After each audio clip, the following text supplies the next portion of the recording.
Nakita ko ang isang karagdagang ningning at ang mga bituin sa langit na malas kong tinawag niya silang lahat sa kani-kanilang mga pangalan at sila'y nakinig. Sa isang matuwid na timbangan, nakita kong kanyang tinimbang kasama ng kanilang liwanag. Ang lawak ng kanilang mga lugar at ang araw ng kanilang paglitaw at ang kanilang pagbabago. Ang ningning ay nagbunga ng ningning at ang kanilang pagbabago ay ayon sa bilang ng mga anghel at ng mga tapat.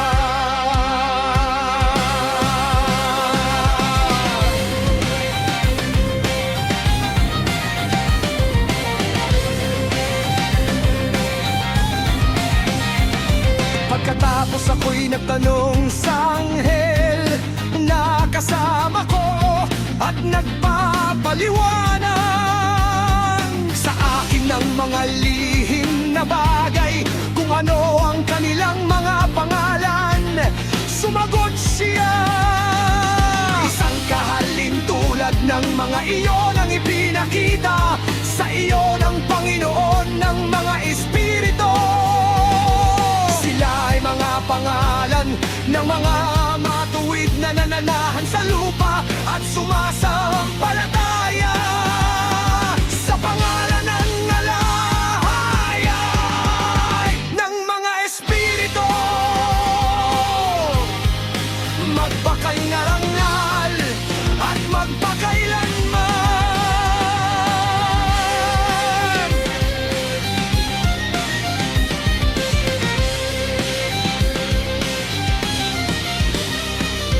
Nakita ko rin ng tungkol sa karangalan na ito'y sumisikat mula sa mga bituin at nagiging karangalan. Walang kakayahang iwanan ng mga ito.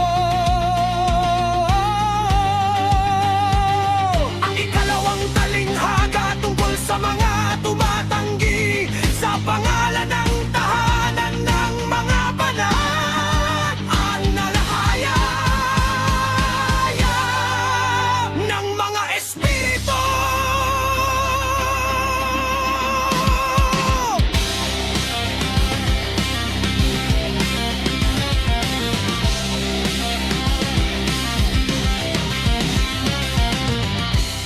Hindi sila aakyat sa langit, ni hindi sila parurun sa lupa.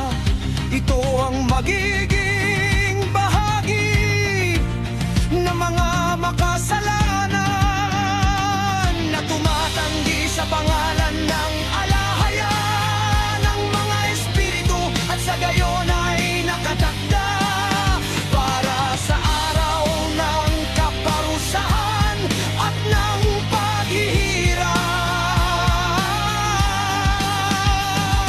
Sa araw na iyon ay upo ang pinili sa isang trono ng kaluwalhatian at pipiliin niya ang kanilang kalagayan at hindi mabilang na mga tahanan. Habang ang kanilang mga espiritu sa loob nila ay palalakasin kapag kanilang nakita ang aking pinili.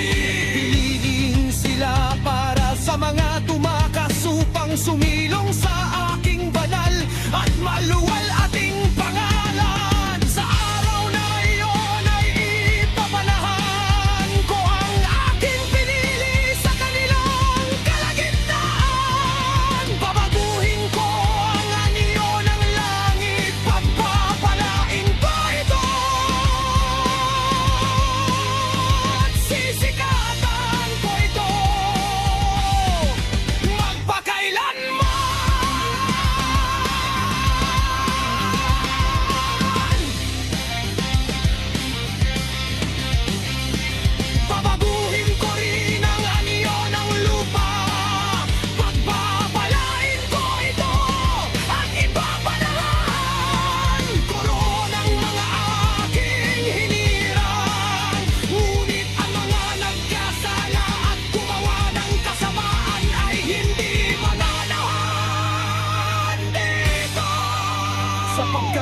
aking namarkahan ang kanilang mga gawa.